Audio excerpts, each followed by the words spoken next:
నమస్కారం. నా పేరు డాక్టర్ పురు ధవన్ మరియు ఈ వీడియోలో మనం పాకిస్తాన్‌లోని పార్కిన్సన్ రోగులకు సామాజిక, పరస్పర సంబంధాల ప్రయోజనాల గురించి మాట్లాడబోతున్నాం.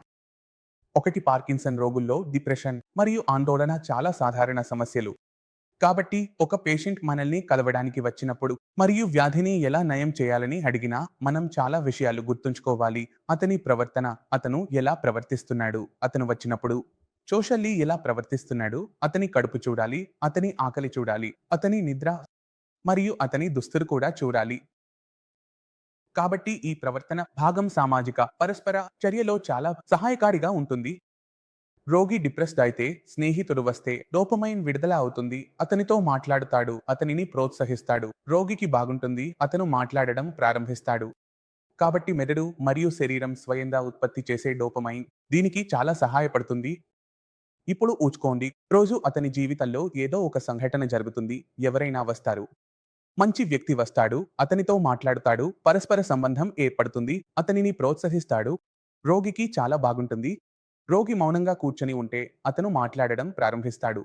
కాబట్టి మెదడులో ఏమి జరిగిందో నిద్ర విడుదలైంది, ట్రామెస్కం ఏర్పడింది. కాబట్టి ఇది చాలా ముఖ్యమైన విషయం. ఇది ఏ పార్కిన్సన్ రోగిని చక్కగా చేయడంలో చాలా అవసరం. కాబట్టి ఎప్పుడైనా రోగి వస్తే మనం చూడాలి అతను ఎవరితో కలిసి ఉన్నప్పుడు సంతోషంగా ఉన్నాడో. అది పిల్లలు కావచ్చు, పెద్దలు కావచ్చు, స్నేహితులు కావచ్చు, జీవిత భాగస్వామి కావచ్చు, ఏదైనా కావచ్చు, ఎవరైనా కావచ్చు.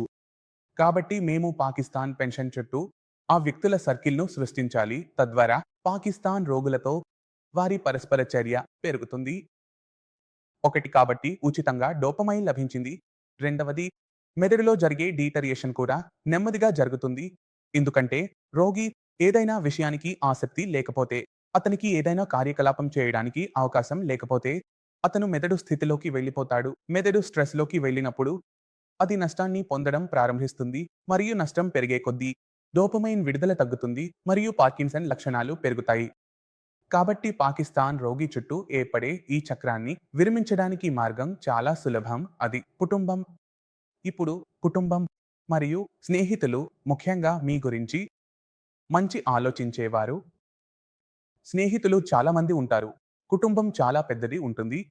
కానీ కొంతమంది మాత్రమే మీను ప్రోత్సహించగలరు. ఎక్కువ మంది ఏమి చేస్తారు అంటే మీను కూడా ప్రోత్సహిస్తారు. అరే, ఇది బాగానే ఉండబోతుంది కాదా?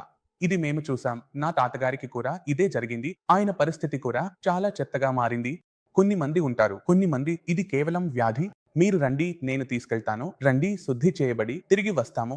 అరే రా, నేను నిన్ను యోగా తీసుకెళ్తాను. వెంటరా మనం షాపింగ్ వెళ్దాం.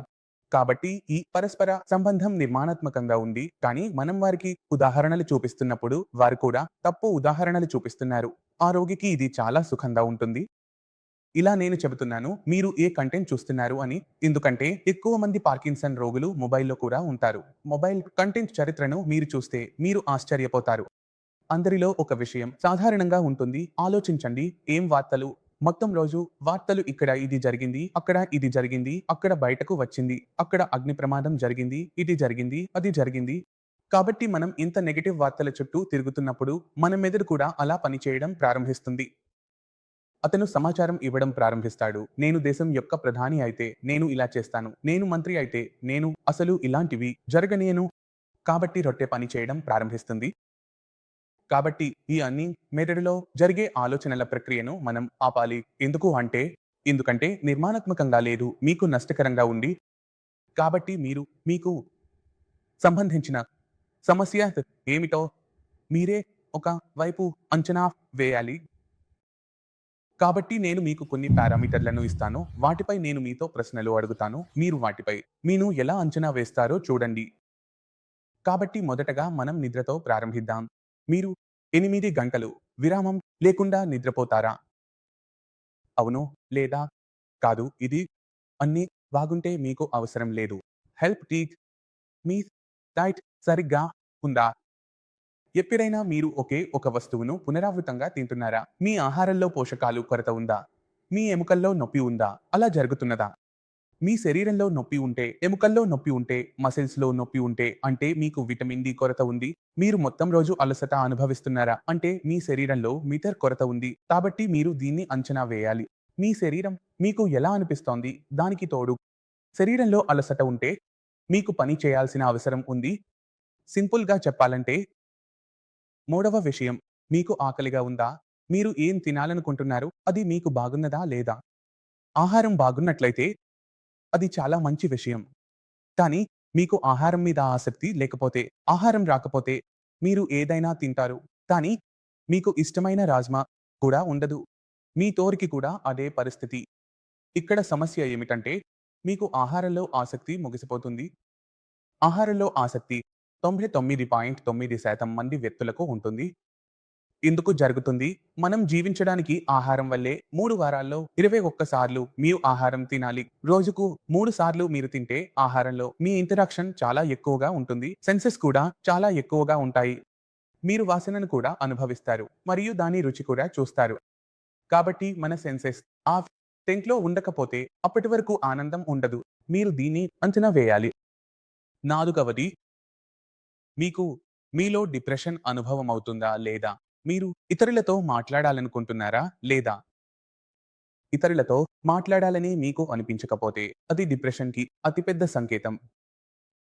ఎవరైనా ఇంట్లో వస్తున్నారు, వార్తలు ఆందోళన కలవడానికి గదిలో నుంచి బయటకు రాను. ఇది ఆందోళన, డిప్రెషన్ సంకేతం. ఇందులో ఏదైనా విషయం మీ జీవితంలో పాజిటివ్‌గా సాగుతున్నట్లయితే అది మంచి సంకేతం కాదు. అది మారాలి. మరియు సార్లు నుండి పారిపోతే పరిష్కారం రాదు. విషయాలను మీ వైపు తీసుకురావడంలో పరిష్కారం కనుగొంటుంది. కాబట్టి మీరు అంచనా వేయాలి. ప్రతి ఒక్కటి పారామీటర్‌పై మరియు ఆ పారామీటర్‌పై పని చేయాలి. అవును, సరే ఇది నా తప్పు జరుగుతోంది. నాకు దీన్ని సరిదిద్దాలి. నాకు సహాయం అవసరం ఉంది.